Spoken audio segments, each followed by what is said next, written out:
Hello, this is Bob Gray Sr. Welcome to Ministry Moments every Friday, 3 o'clock Central Time. It's not a sermon.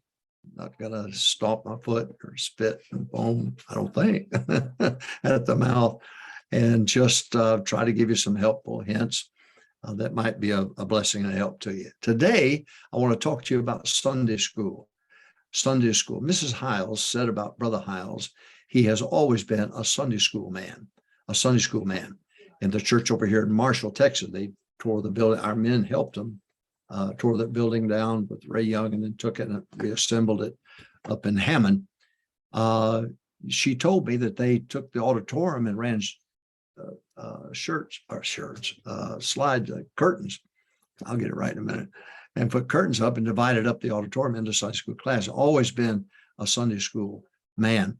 And when I was there, Mrs. Gray and I were there with our family in the early 70s. We graduated in 76 with the first four-year class.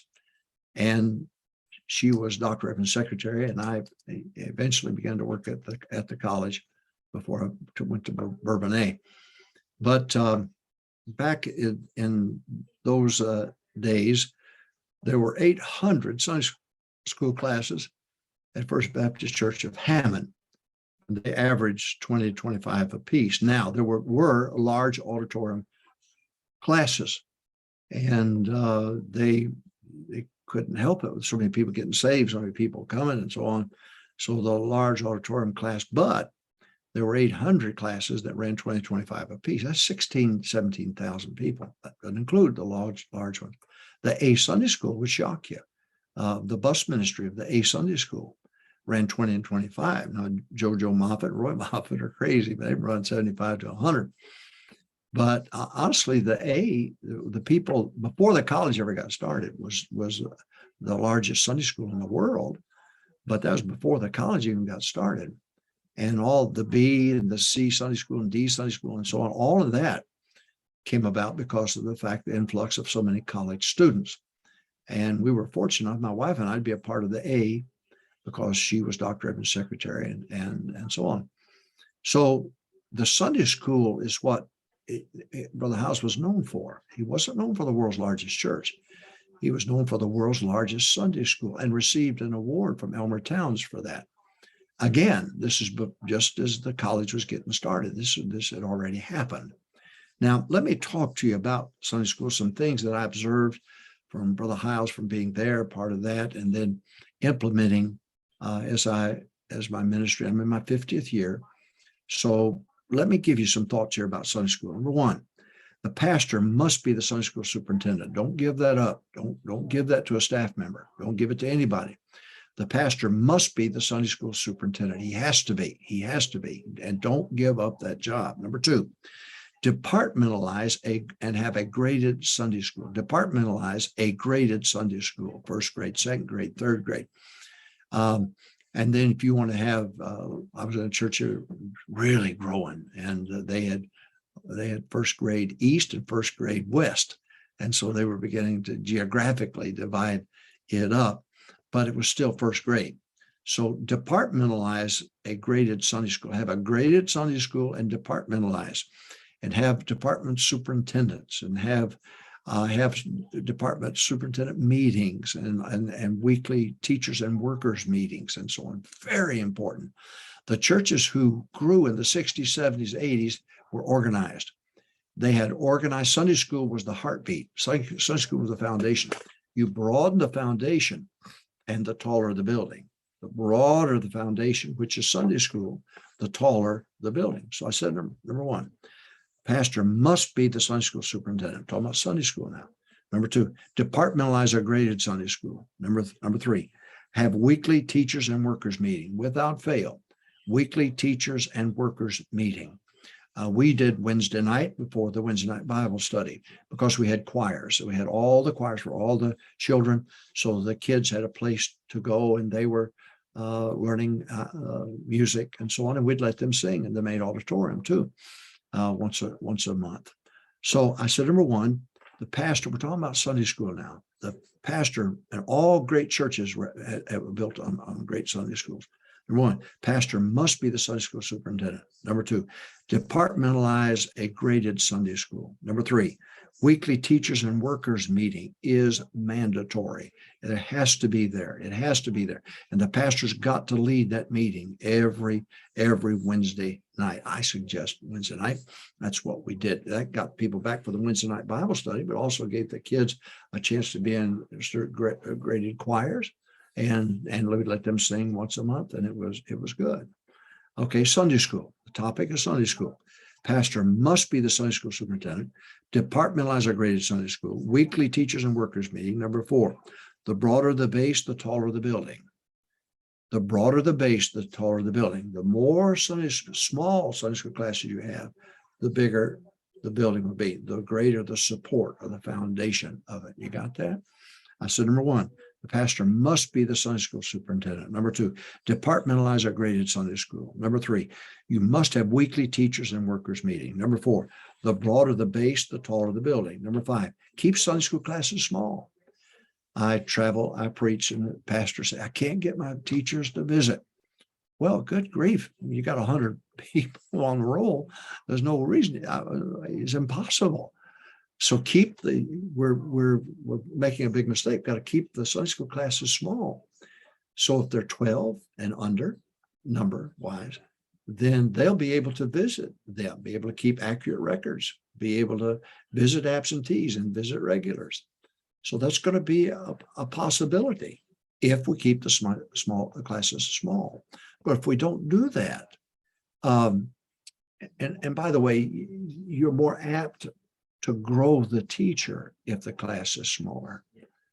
The teacher will learn more than the student. It's just the nature of it. The teacher prepares 100% and gives 50%. That teacher is going to grow just by having the lesson and preparing the lesson and teaching the lesson. All right, we're talking about Sunday school now. Pastors must be the Sunday school superintendent. Number two, departmentalize a graded Sunday school. Number three, you must have weekly teachers and workers meeting. Number four, the broader the base, more Sunday school classes you have, the taller the building. Number five, keep Sunday school classes small. Number six, keep accurate records. Keep accurate records. Spot check. Find out. You're the Sunday school superintendent. You're the pastor. Go back. Look, show me your Sunday school. I want to see it. They've got to have it. They've got to have it. Oh, they're on a bus and they brought them in on a bus number 5, and I have no idea. Well, you could ask the bus captain, and if the bus captain doesn't know, then you can put pressure on him to find out. You have to. If all of us would decide that we're going to keep accurate records, we'll keep more. The retention will be higher than what it normally is. All right, I'm talking about Sunday school now. Number one, pastor must be the Sunday school superintendent. Departmentalize a graded Sunday school. 3, you must have weekly teachers and workers meeting. Number 4, the broader the base, the more Sunday school classes you have, the taller the building and the stronger the foundation. It's not going to be weak, it'll be strong. Then number 5, keep Sunday school classes small. Number 6, keep accurate records. Number 7, teachers' workers requirement sheet must be signed each year. When I would assign a staff member, now I would look at the soul winning roll. Paul Duckett Jr., God bless him. God bless his memory. One of the greatest staff men, Paul Duckett. God bless him. He's in heaven now. I miss him. But Paul would bring in, he took roll, we had 8 soul winning times. We kept records on all of them. When it came time, we needed to fill a class, I would have him bring that roll in, and I would go through, and then Dr. Bowen would take the names I would give to him, and he would interview the people to enlist them to teach a particular Sunday school. But it came from the soul winning rolls. If they weren't soul winning, I wasn't interested. And then I'd check with the financial department. Are they tithing? Are they faithful to their Sunday school class? So we're talking about Sunday school. Number 1, pastor must be the Sunday school superintendent. Departmentalize a graded Sunday school. It has to be departmentalized and graded. Number 3, you must have weekly teachers and workers meeting. You have to have. Number 4, broader the base, the taller the building. Multiple Sunday school, a lot of Sunday school classes. Next, keep Sunday school classes small. Next, keep accurate records. Next, number 7, teachers and workers requirement sheet must be signed by each worker. They've got to sign it. When they're enlisted, they've got to sign it. And don't forget now, I would look at the soul winning roll. I would choose to say, Brother Bowen, I'd like for you to talk to these people about second grade boys or whatever it might be, third grade girls, whatever it might be. But they're already soul winning, already giving, faithful to their Sunday school class. And then he would enlist them. I would choose them, but he would enlist them. All right. Now, the last point that I want to bring up, and I think this is important, you've got to enlist substitute teachers. You've got to enlist substitute teachers. Now, what I would, for every class, I had a substitute. That substitute had to come to the teachers' workers meeting, had to be prepared to teach if that teacher were absent that Sunday.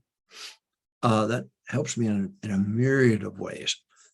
But I didn't want them going to that. I think a mistake that we make, a lot of people make, is we put the substitute in there with the teacher while the teacher teaches. No. They ought to go to their own, the substitute teacher ought to go to their own Sunday school class and be a member of that Sunday school class, but come prepared on Sunday morning just in case the teacher is sick. That way you're not scrambling, trying to fill each position of a sick or an absent Sunday school teacher. You got that? So they would come to the teacher and workers meeting. They would get the Sunday school lesson 2 weeks in advance. They would prepare for it. It's good for them. Good for them. They would prepare for it. But they wouldn't go and just sit in that class while somebody else teaches. No, I don't want that. I want them to go to their Sunday school class. And that way they would continue to grow and participate in their Sunday school class, but be available in case somebody's sick. You got it? Okay, let's review. Sunday school. We're talking about Sunday school. Pastor must be the superintendent, Sunday school superintendent, nobody else but the pastor. Number 2, departmentalize and have a graded Sunday school. Number 3, weekly teachers and workers meeting as priority. Number 4, the broader the base, the taller the building. A lot of Sunday school classes, small Sunday school classes, the taller the building. Keep Sunday school classes small, 12 and under. Keep accurate records. Spot check them every once in a while. Next, teachers and workers requirement sheet. People change. They do. God bless them. They change. And things change. I mean, good grief. iPhones and computers and all of that, things change. So I just had them cited every year just to make sure that that they're up to beat with separation standards and so on and so on. Then enlist substitute Sunday school teachers for each class. So yeah, there's a teacher and a substitute teacher. Now the substitute teacher would come to the teachers and workers meeting. She would get the Sunday school lesson, but she would go, or he would go to their Sunday school class on Sunday morning. They would not go and sit in the class where they're a substitute. No. But they'd be prepared. That way you're not scrambling at the last minute trying to fill those posts. Well, God bless you. Here we are, Ministry Moments, every Friday, 3:00 Central Time, the nitty-gritty of the ministry. Join us every week. Subscribe to Ministry Moments YouTube, or go to your favorite podcast provider and subscribe there, or go to softersproblem.com and subscribe there. But every Friday, 3:00 Central Time. Now you can listen to it at your own convenience, but subscribe. That way you'll get it every week. God bless you. Have a great week of soul winning.